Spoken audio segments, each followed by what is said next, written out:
She also tried the best she can. She would get Eleanor Roosevelt's ear. They developed this wonderful friendship. And Eleanor Roosevelt, probably before Hillary Clinton, was the most influential First Lady we've ever had in this country. And she was able to convince Eleanor first. Then Eleanor would go and try to get to Franklin and convince him that this was the right thing to do. One of the things that I think was kind of, Bethune convinces her to go to the South and to this meeting in Birmingham to deal with the problems of the South. And Roosevelt understood that in the long run he had to deal with the fact that the South was backward. And the only way the South could really develop was to get the races together. So they call this conference in Birmingham. But Birmingham is a segregated city. So what is Eleanor Roosevelt going to do? She's the First Lady of the United States. She's going to this conference that has the backing of the Roosevelt administration. She arrives there, and Bull Connor, yes, Bull Connor, the guy who comes up in the 1960s shooting with the fire hoses and police dogs, is there in the 1930s, and he's insisting this has to be segregated. You can't have an integrated meeting in Birmingham. So Eleanor Roosevelt walks into this room, and on one side are blacks, other side whites. Where is she going to sit? She sits in the middle.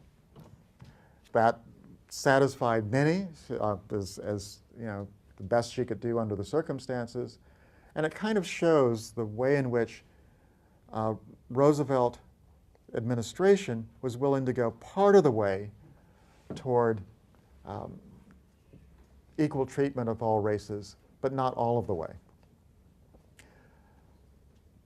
By the end of the 1930s, we also know from her writings that Mary McLeod Bethune was herself beginning to raise some questions about the Roosevelt administration.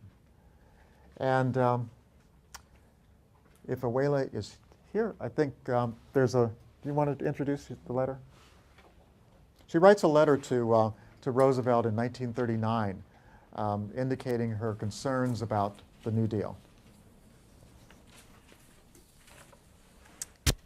My dear Mr. President, for several weeks I've made it my business to talk with thoughtful and informed Negroes in various parts of the country. Those conferences and reports which have come to me cause me to place before you the observation of what appears to be a situation serious enough to merit careful study by yourself and others concerned with the continuation of the ideas of your administration. I have found deep affection for you and Ms. Roosevelt among colored Americans in all walks of life. They share the feeling of many other Americans that, at least so far, at the heart is concerned, you are genuinely concerned with the well-being of an improvement of opportunities for all Americans, and particularly those who are disadvantaged. But over and above this personal regard for yourselves is a widespread and growing feeling of despair, distrust, and even bitterness because of the apparently increasing control of party policy, so far as the Negroes are concerned, by Southern congressmen, senators, and others who are bitterly anti-Negro. I refer to such figures as Senator Conley, Burns, Glass, Smith, George, Harrison, and Bilbo, whose Negrophobia reached its climax in the vicious attacks on the Negro during the filibuster against the anti-lynching bill. There is puzzlement and bitterness among Negroes because even Northern Democrat senators did not raise their voices against the oft-times ridiculous attacks on the Negro. However, they are not unaware of the fact that Republican senators were equally mute. It is my conviction that it would be a serious mistake to believe that the Negro vote is irrevocably fixed in the Democratic ranks. It will be equally a mistake to believe that not only the leaders of Negro opinion, but the rank and file are satisfied with the deal the Negro has received even under your administration.